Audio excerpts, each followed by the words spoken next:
At my mother's birthday dinner in Baltimore, the dining room smelled of roasted lamb, red wine, and quiet betrayal. My mother, Evelyn, had dressed the part of a matriarch, pearls tight around her throat, smile sharper than the carving knife she held like a scepter. The family gathered around the mahogany table under the crystal chandelier, pretending civility was love. My father Richard toasted her with a trembling hand. My brother Michael smirked at me from across the table as though he already knew what was coming. When dessert was served, my mother dabbed her lips, set down her napkin, and looked straight at me. "Lauren," she said, her tone light but poisonous, "I'm cutting you out of the will. Your brother will inherit the property." The words fell into the silence like ice shattering in water. "You're too emotional to handle family assets. We've made our decision." I stared at her for 3 seconds. I remember the sound of the clock ticking, the smell of wine, the way the chandelier flickered as if it pitied me. "You're serious?" I asked. "Completely," she said, smirking again. "Michael will take over the estate. You'll find your own way, I'm sure." My father didn't meet my eyes. My brother raised his glass. "No hard feelings, sis," he said. I stood up, smoothed my dress, and picked up my purse. "None at all," I said. "You're right, Mother. I will find my own way." Then I left. That night, I walked through the chilly streets of Baltimore until the city lights blurred like bruises. I wasn't angry, not yet. Anger is easy. What I felt was calculation. Revenge, if it's worth anything, must be planned like architecture, brick by brick, clause by clause. I slept at a small hotel downtown and dreamt of my grandfather's voice, Grandpa Walter, the only person in my family who ever looked at me as though I belonged. At dawn, I went to Chesapeake Bank and requested access to his safe deposit box. I had the key he'd given me years ago, and the clerk's eyebrows rose when the authorization form confirmed my name. Inside the box lay a stack of legal documents, a brass key, and a handwritten letter in his familiar steady hand. "Lauren, you always had a spine. I trust you'll use it. When they turn on you, and these papers will make you whole again. The house, the duplex, the marina slip, the antique shop inventory, all are yours. I have seen their greed. You have seen my love. Use this wisely." I traced the ink until the paper smudged under my thumb. My grandfather hadn't just trusted me, he'd prepared me. He'd transferred ownership of everything months before his death, quietly, legally, irrevocably. The Calvert Street house, the Monument Street duplex, the Annapolis Marina slip, and nearly $2.4 million spread across accounts. I smiled for the first time since the dinner. Revenge wasn't something I had to invent, it was already waiting for me, notarized and sealed. By morning, I had a plan. I called Angela Price, an attorney known for her precision and lack of pity, and her partner David Cole, who spoke like a man who measured truth in decimals. I met them at their downtown office, sunlight slicing through blinds, and handed them the documents. Angela skimmed the deeds, her eyebrows rising a fraction. "They don't know any of this?" she asked. "Not yet," I said. She smiled, slow and approving. "They're about to—" By the time the ink dried on the court filings, the papers were officially in my name, recorded, stamped, and indisputable. We arranged for a police escort for the property transition. "It's your right," David reminded me, "but you'll want witnesses." At 9 a.m. next morning, we arrived at the Calvert Street house. It looked smaller than I remembered, as though the walls themselves sensed their eviction. Sergeant Maria Lopez and Officer Daniel King stood by the walkway, professional and detached.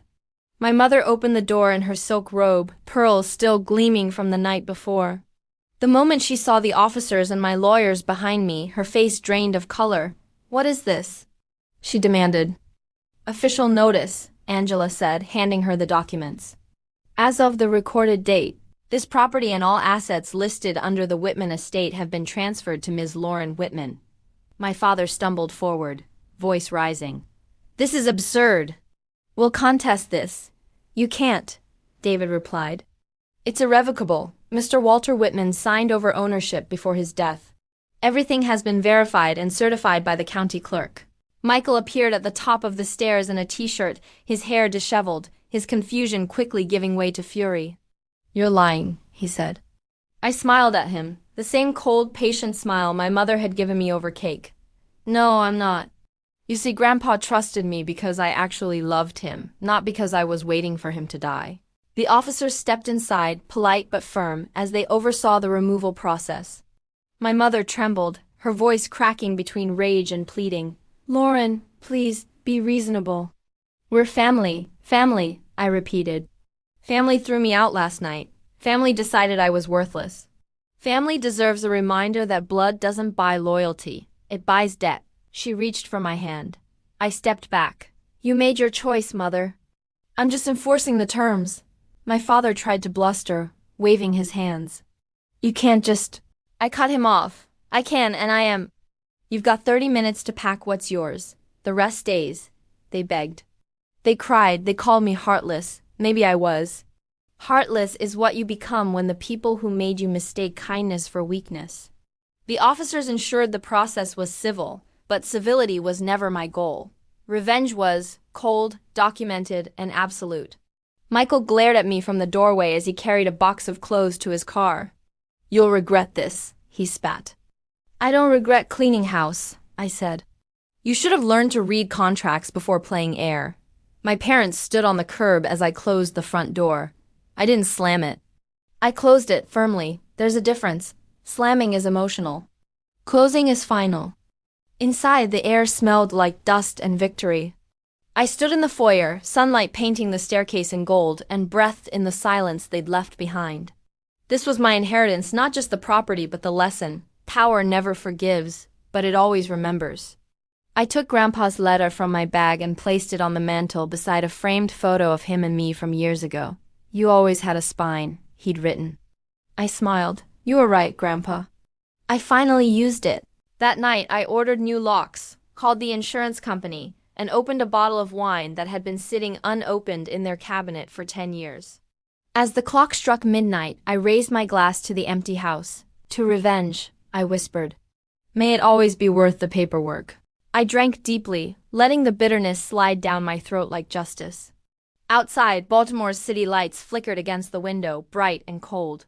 I wasn't the daughter anymore. I was the storm they built, and for the first time in my life, I felt exactly where I belonged. At the head of the table, the one they'd tried to take from me. My name is Lauren Whitman. This is my house. This is America. And this was only the beginning. The house was old enough to creak honest. It breathed when the wind shifted, exhaled when the furnace hummed, and carried whispers of every argument ever held within its walls. I walked through it like a conqueror inspecting a newly claimed territory. The air still smelled faintly of my mother's perfume, something expensive and sterile, the scent of control. I opened every window until the ghosts of her vanity were gone. Then I poured coffee, black and bitter, and started rebuilding my kingdom from the wreckage they'd left behind. The first thing I did was call the locksmith. He replaced every lock. Even the antique brass one on the front door that my father had insisted was part of the home's charm. I wanted no traces of charm left, only authority. I paid him $850 in cash and handed him an extra $100 as a tip. "Make sure these keys don't exist anywhere else," I told him. He grinned, nodded, and left. For the first time, when the new lock clicked into place, the sound didn't remind me of captivity. It sounded like freedom snapping shut. Then came the renovations. The house's bones were strong, but its skin was tired like an aging queen desperate to keep her crown. I hired Mason Clark, a local contractor from Fells Point, to help me rebuild it on my terms. He was tall, tattooed, and quiet, the kind of man who didn't ask questions as long as the checks cleared. I gave him a retainer of $18,500, notarized and filed, to repaint, refinish, and replace. The kitchen would be slate gray and steel, no pastel softness, no lace curtains. The study would be dark forest green, lit by a single brass lamp and the weight of decisions. On the wall above the desk, I hung Grandpa's old map of America, framed in oak and glass. Every river on that map looked like a scar, every border like a promise someone broke. "This is what I inherited," I whispered, pressing my palm against the glass. "Not just walls, a war. Revenge is not chaos. It's logistics."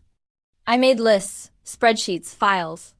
The Monument Street duplex was still under my name, 2 tenants, one reliable, one overdue. The woman upstairs, Renee, had always paid on time. She was quiet and polite. The one downstairs, Sonia, owed $6,200 in back rent, but had a small boy and eyes that carried fatigue heavier than guilt. I visited her that week. Her living room smelled of cinnamon and survival. "I'm not here to collect," I said. "Not yet." Her shoulders eased, but she didn't trust it. "I'm forgiving the debt," I continued. "Consider it a grant, not a gift. In return, you'll keep the place clean and safe." Her eyes filled. "Why would you?" "Because kindness is the best disguise for aggression," I said, almost to myself. "And because I want to show the universe what a real landlord looks like." By that afternoon, I'd turned the duplex from an asset into an ally. Sonia baked ginger cookies and left a box at my doorstep 2 days later. Revenge, when it's patient, tastes like ginger and sugar. My brother Michael didn't stay quiet for long. Cowards rarely do. 3 nights after I took the house, a truck idled outside, the low growl of entitlement. I saw him through the blinds, pacing beside the porch with his 2 goons, Brandon and Kyle, faces lit by cigarette embers. The camera's red light blinked above the door like a warning. I opened the window just enough for my voice to slip through. "You can step back," I said. "Or you can step forward and explain it to the police. Either way, you'll be on record." He flinched but tried to sneer. "You think you won, Lauren? You stole it." I smiled. "No, I inherited it." "You just assumed you would too." Behind me on the coffee table sat my phone recording the exchange, time-stamped and streaming to cloud storage. My lawyers Angela Price and David Cole had taught me that the most powerful form of revenge isn't confrontation. It's documentation. Every word he said became evidence. Every step he took became liability. When the police cruiser pulled up 5 minutes later, led by Sergeant Maria Lopez, I leaned on the porch rail, arms crossed. "Good evening, Sergeant," I said. "Seems my brother's lost." Michael's face drained of color. "You called the cops on family?" "No," I said. "I called the cops on trespassers." Aggression doesn't always require a raised voice. Sometimes it's just a woman who finally refuses to lower hers. Over the next week, I moved through the house like a storm disguised as order. Every corner I cleaned, every picture I rehung, felt like reclaiming oxygen. I donated my mother's porcelain collection to a thrift shop, sold my father's wine rack to a restaurant for $1,200, and replaced their wedding portrait with a framed copy of Grandpa's letter. When the proceeds from the London 1896 silver candlesticks came in $4,800, wired from a collector in New York, I bought a walnut escritoire valued at $9,000. It sat in the study like a throne built for reckoning. I didn't just rebuild the house, I rewrote its hierarchy. No longer a symbol of their wealth, it became a monument to my defiance.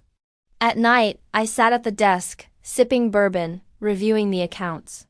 Grandpa had left me everything because I earned it through care, not coercion. My parents had treated me like a liability, but in truth, I was the ledger they couldn't balance. The estate now held $2.4 million, a figure that glowed from my screen like a crown. Sometimes, when the house settled at midnight, I could almost hear Grandpa's voice. "You always had a spine. Use it." And I did. Revenge is a living thing. You have to feed it discipline. When Michael sent an email through a lawyer threatening to pursue reconsideration, I forwarded it to Angela. Her reply came 5 minutes later, handled, cease and desist issued. Let him choke on the paperwork. I smiled. Revenge didn't need my rage anymore, it had professionals. My aggression had become efficient, refined, lawful. It was power in a tailored suit. Still, I wasn't done. I sent Michael a single text. "Smile for the cameras next time. The maple tree has one too." He didn't reply. Weeks later, standing in the newly painted study, I realized what I'd built wasn't just a house. It was an empire of evidence. Every room carried proof that I'd survived their cruelty and turned it into currency. The walls no longer whispered of my mother's commands or my father's sighs. They echoed my own name, firm and unshaken. I looked out the window at Calvert Street, the same street where I'd walked away that night with nothing but a suitcase. Now, the street looked smaller, like it had bent slightly under the weight of my return. I thought about my family, about their arrogance, and the hollow apologies I knew would come too late. Let them beg, I murmured. Let them see what it costs to underestimate me. The chandelier above me caught the light from the street and fractured it into hundreds of sharp, glittering pieces across the walls. It looked like shattered glass, beautiful, dangerous, and utterly mine. My name is Lauren Whitman, and this house is my vengeance carved into brick and wood. The city may sleep outside, but within these walls, aggression lives, and it answers only to me. News spreads faster than justice. By the time my parents rented a small townhouse in Tosin, the entire neighborhood already knew they'd lost everything to their ungrateful daughter. Their voices, once dripping with arrogance, now carried the tremor of embarrassment. Letters began arriving, perfumed apologies from my mother, clipped and cautious ones from my father. My mother wrote, "Family matters more than money." My father wrote, "We were angry. We were wrong." I read each one with a red pen in hand, underlining every hollow phrase. They weren't sorry, they were cornered. Their words sounded like rehearsed lines from a play they didn't believe in. So I drafted my own reply, a single-page document titled, Terms of Reconciliation. It was written like a legal contract because emotion had failed us long ago. Condition 1. They would send a public admission of what happened at the birthday dinner. No whispered apologies. A public email to the entire extended family, the Cunninghams in Boston, the Rossi cousins in Chicago, Aunt Margaret in Denver, every person who had once gossiped about me. Condition 2. They would repay the $12,000 they had quietly borrowed from Grandpa's petty cash years ago, plus 5% annual interest, totaling $15,330, and donate it to the Charles Street Women's Shelter. Condition 3. Michael would enroll in financial counseling and pay the back taxes on the marina income he'd been skimming. I ended the letter with a line my mother would recognize as hers: cold, final, and perfectly sharp. Failure to comply within 7 days will result in public exposure. Predictably, they balked. My father called, voice shaking with the old patriarchal arrogance he mistook for authority. "You're punishing us," he said. "No," I replied, "I'm educating you." Aggression, I learned, was not yelling, it was precision. Revenge, when done properly, sounds like paperwork being stapled in triplicate. Michael didn't take the lesson well. He chose noise over negotiation. He told neighbors that I had manipulated an old man. He posted a trembling video online, calling me cold and heartless, pacing a cheap rental kitchen as though rage could make him righteous. His followers, a sad mix of drinking buddies and pitying relatives, fed him comments of validation. So I called Jordan Hale, a journalist from New York who specialized in financial corruption. I didn't need publicity. I needed proof. Jordan came to the house, my house, and I handed her everything. The emails where Michael begged Grandpa for bridge money for a failed crypto scheme, the withdrawal slips, and the screenshots of him illegally subletting the marina slip. Jordan verified every detail and helped me compile a notarized archive. Then I sent Michael a private link to the site where it was stored. The message was simple: this expires in 7 days. After that, it goes public. He showed up 3 hours later, rain soaking his shirt, fists pounding the door.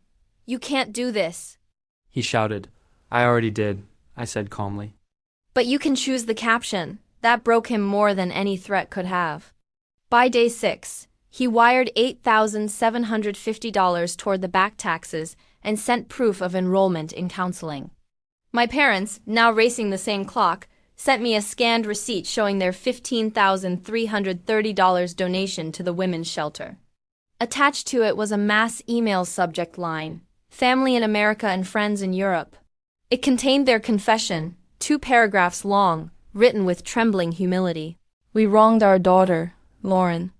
She has shown us the truth with strength we failed to understand. We apologize for the harm we caused and hope our actions show we have learned something about honor." They CC'd me. I didn't respond. Some victories require silence. That night, I sat at the walnut desk in my study, reading Grandpa's letter again under the glow of a brass lamp. "You always had a spine. Use it." I smiled. The house was quiet except for the steady tick of the antique clock. Revenge had not been an explosion. It had been a reconstruction, brick by brick, truth by truth.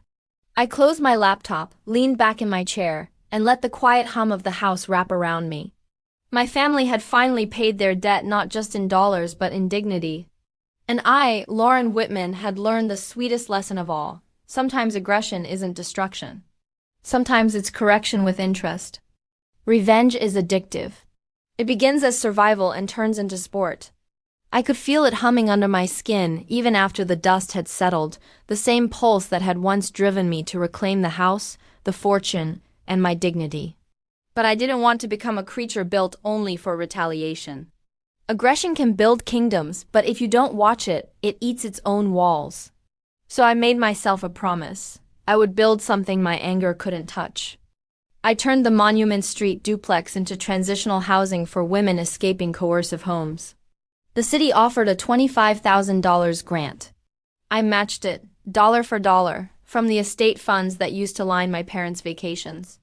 The math was poetic. Every cent they once spent on their pride would now buy someone else safety. Sonia, who lived downstairs, moved in permanently with her toddler Theo. Renee, who rented upstairs, helped me renovate. When she finished, she left a note taped to my door. "You make the staircase feel safe." I framed it in the hallway beside Grandpa's old photograph. I sold the Spitfire, my 22-foot boat that once symbolized freedom, but now only reminded me of battles won.